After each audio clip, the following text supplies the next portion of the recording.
네, 안녕하세요. 저는 16살 로봇다리 수영 선수 김세진이라고 합니다. 혹시 여기 오신 분들 중에서 자신이 또 자신의 꿈이 얼마나 가치 있다고 생각하세요?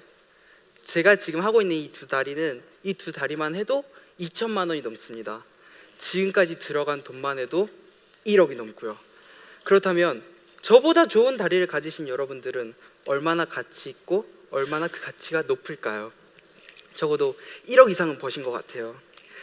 저와 엄마의 만남은 조금 특별합니다. 제가 살고 있던 아기 집으로 자원봉사로 온 엄마는 저를 보고 첫눈에 반하셨다고 해요. 그렇게 너무나도 저를 사랑하신 엄마는 가슴으로 저를 낳아주셨습니다. 어렸을 때 말을 배우기도 전부터 늘 들어왔던 말이 있어요. 동네를 지나가면 할머니들이 또 친구들 어머니가 쟤 좀 보라고, 쟤 말 안 들어서 거짓말해서 착하게 안 살아서 저렇게 다리도 없이 불쌍하게 피노키오로 태어난 거라고. 그래서 매일 밤 울면서 기도했어요. 나 거짓말 안 할 거예요. 나 착하게 살 거예요. 나 엄마 말 잘 들을 거예요. 그러니까 사람이 되게 해주세요. 매일 밤 울면서 기도했어요. 근데 바닥에서 앉아서 바라봤던 세상은 너무나 높고 무섭고 친구도 없이 외로웠어요. 친구들과 함께 걷고 싶고 뛰고 싶고 놀이터에 가서 놀고 싶고 자전거도 타고 싶은데 늘 혼자 놀아야만 했어요. 그런 저를 업고 엄마가 병원을 이곳저곳을 다니셨는데 하루는 저에게 말씀하셨어요. 세진아, 너 엄마가 반드시 걷게 할 거야. 그 말을 들은 순간 나 이제 걸을 수 있구나. 이게 희망이구나 라고 했는데 그게 죽음의 문턱으로 부르는 안내더라고요. 죽음의 문턱이 궁금하신 분은 여기 계신 저희 엄마와 열흘만 사시면 됩니다. 남들에게는 아무것도 아닌 그런 거지만 저희에게는 너무나도 힘든 시간이 있었는데요. 걷고 싶었어요. 너무나도 걷고 싶었어요. 정말 걷고 싶었는데 걷기 위해서는, 의족을 하기 위해서는 6번의 뼈를 깎는 수술이 있었습니다. 수술 중에서도 가장 아픈 수술이 뼈를 깎는 수술이라고 하잖아요. 4살의 어린 나이에 시작된 그 아픔과 수술을 견딜 수 있었던 것은 걷고 싶었기에, 걷고 싶다는 의지가 너무나도 강했기에 참을 수 있었던 것 같아요. 수술실에 들어가면 울고불고 난리가 나요. 제발 안 아프게 해주세요. 제발 잘 되게 해주세요. 어린 나이에 엄마가 하도 너무 많이 우는 거예요. 엄마를 바라보면서 엄마, 나 코 자고 나면 예뻐질 수 있지요. 나 코 자고 나면 걸을 수 있지요. 이러고 담담하게 눈을 감고 들어갔다고 해요. 지금은 이걸 담담하다 해야 될지 아니면 뻔뻔하다 해야 될지 수술실에 이렇게 모자 쓰고 주사 마취 꽂고 이러고 들어가요. 들어가면은 의사 선생님한테 물어봐요. 식사는 하셨어요? 안 피곤하세요? 예쁘게 해주세요. 또 옆에 온 환자들한테는 뭐 때문에 오셨어요? 어디 수술하세요? 그냥 한숨 푹 주무시면 돼요. 하도 오지랖을 부리니까 다음에 수술하러 갈 때는 1번으로 마취시켜 버리시더라고요. 수술실이 정말 건조해요. 팩은 필수입니다. 입원하실 때 꼭 가지고 가세요. 느낌 아니까. 처음으로 수술을 하고 다리를 했을 때의 느낌은 너무나도 아팠어요. 뼈를 깎고 그곳을 실로 기워놓은 곳을 송곳으로 쑤시는 듯한 그런 고통이었어요. 하지만 정말 잠깐 몇 초 바라본 세상이 너무나도 멋진 거예요. 앉아서 본 세상과 서서 본 세상은 너무나도 달랐어요. 그래서 몇 초 봤던 거를 또 더 보기 위해서 이를 악물고 참고 그렇게 몇 초, 몇 분, 몇 시간, 그리고 지금 이렇게 설 수 있게 되었습니다.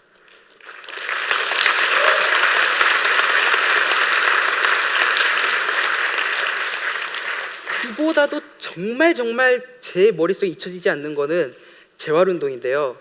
엄마와 함께 타이어를 메고 모래사장을 기어다니고 또 기어서 산을 오르고, 그 중에서 가장 잊혀지지 않는 거는 거실에다 이불을 쫙 깔아놓고 엄마가 매일 넘어뜨리셨어요. 앞으로 넘어뜨리고 뒤로 넘어뜨리고 옆으로 넘어뜨리고, 언제 어디서 넘어질지 모르는 두려움 때문에 매일 울면서 그렇게 연습을 했는데 6개월이 지나고 나니까 알게 되더라고요. 그제서야 엄마가 저에게 하시는 말이, 세진아, 걷는 거 중요하지 않아. 너가 걷다가 넘어졌을 때 다시 일어날 줄 아는 게 중요해. 혹여 못 일어날 경우 누군가에게 손을 내밀지 않은 사람은 용기 있는 사람이야. 그거를 어린 4살에 가르쳐 주신 여기 독한 어머니가 계십니다.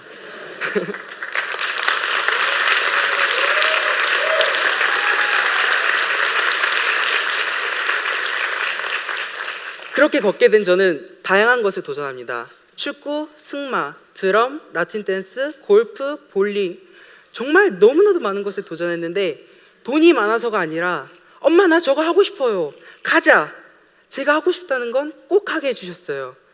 혹시라도 거절당하면 엄마의 사정으로 인해 못하게 되면 내 아들이 말할 용기 잃을까 봐 집을 팔아가면서까지, 아픈 엄마가 링거를 맞아가면서까지 하고 싶은 건 꼭 하게 해주셨습니다.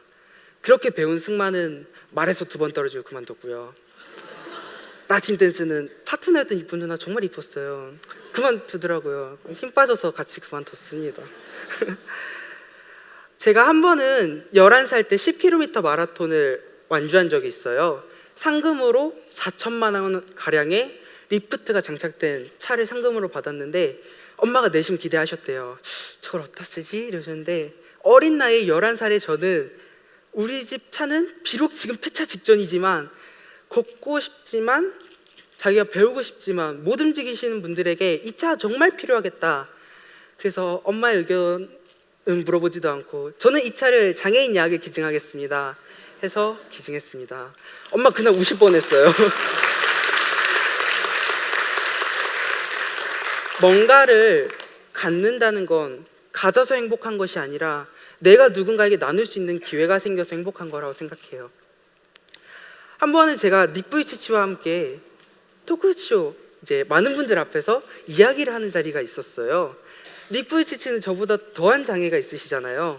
그런데도 정말 다양한 것에 도전을 하셨더라고요. 그 중에서도 가장 부럽고 질투났던 건 자신이 처음 수영을 배울 때 아버지가 욕조에 물을 받아서 머리를 받들고 둥둥 띄워주셨대요. 질투나서 한마디 했어요.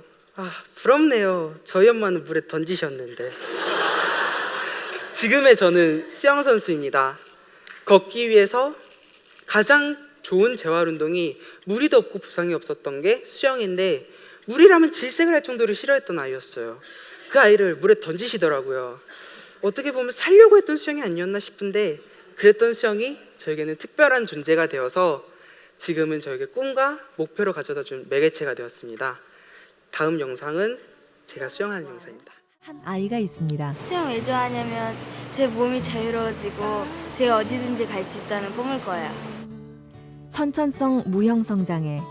세진이는 로봇 다리가 있어야 걸을 수 있습니다.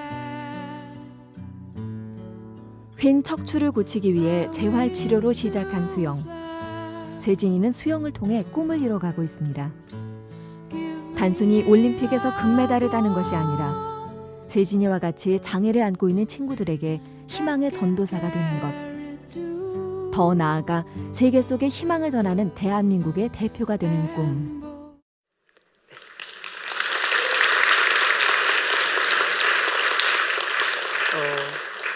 약간의 자랑을 하자면 선수 생활 7년 중에 메달이 150개, 그 중에 금메달이 120개입니다.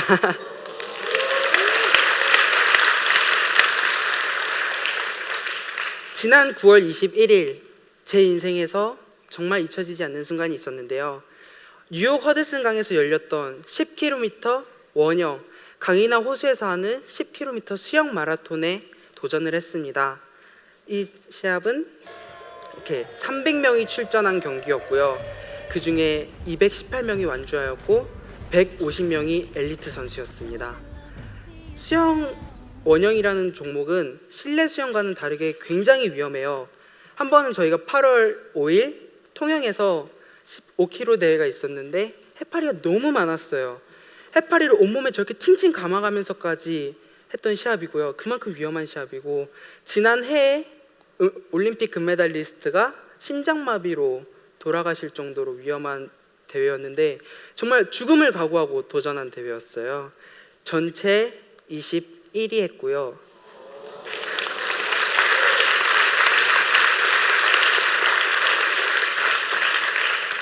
한국인 최초로, 그리고 장애인 최초로, 그리고 최연소로 1위 했습니다.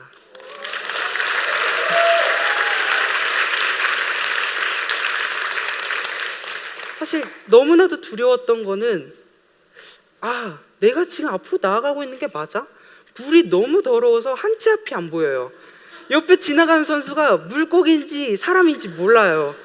한 번은 어떤 분이 제 다리를 쑥 잡아당기신 거예요. 하고 어떡하지 하고 봤는데 제가 발목이 없잖아요. 쑥 빠져버리더라고요. 저에게 없는 것이 장점이 될 때도 있더라고요. 그리고 이게 저고요. 그리고 이날에는 현 삼촌과 그리고 데니송 박사님이 응원을 와주셨습니다. 저에게는 다리라는 게 참 중요한 것 같아요. 그리고 많은 분들에게 다리라는 건 중요한 것 같아요. 저처럼 걷기 위한 것일 수도 있고 꿈으로 향하는 다리일 수도 있고요. 깊은 강을 건너는 다리가 될 수도 있다고 생각합니다. 지금 저는 한 아이의 다리가 되어주고 있습니다. 인도네시아의 와인가프라는 물도 전기도 잘 들어오지 않는 섬나라에 사는 9살 소년 넬디라고 합니다.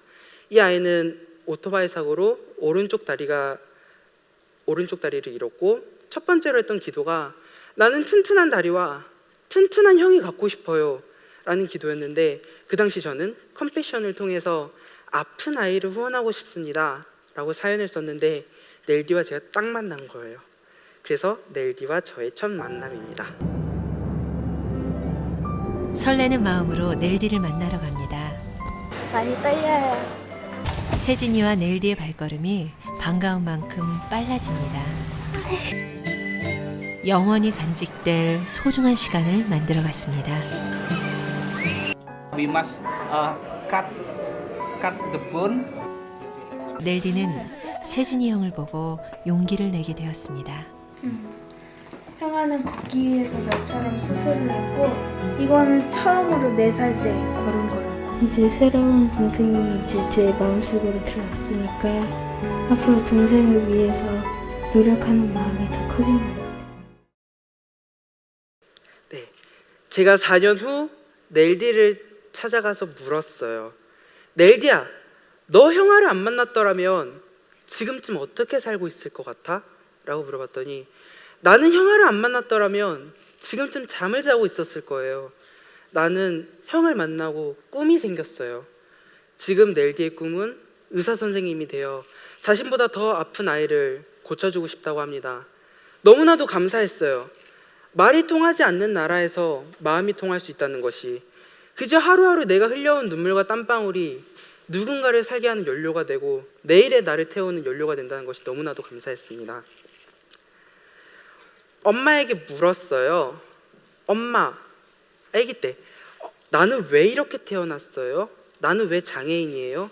라고 물었더니 엄마가 하신 말이, 세진아, 너의 몸을 이루는 수천만 가지 중에 너에게 없는 것은 2 다리와 오른손뿐이다.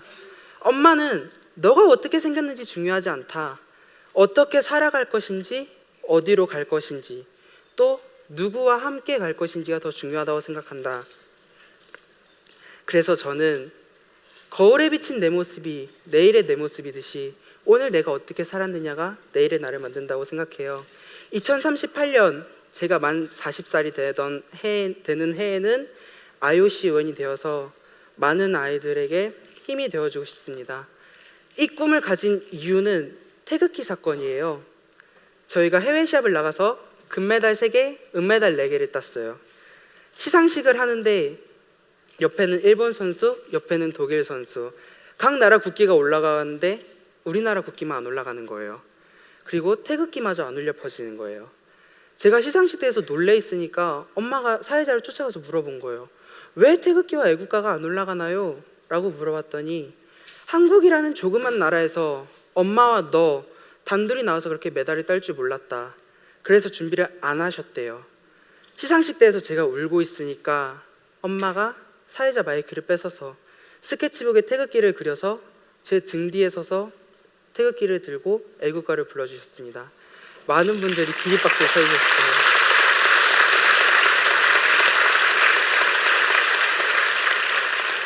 그날 이후로 저희는 태극기 모자로 유명해졌습니다. 언제든지 코리아 김세진 나온다면 니네 나라 태극기 저기 있다고 보라고 이렇게 얘기하시고요.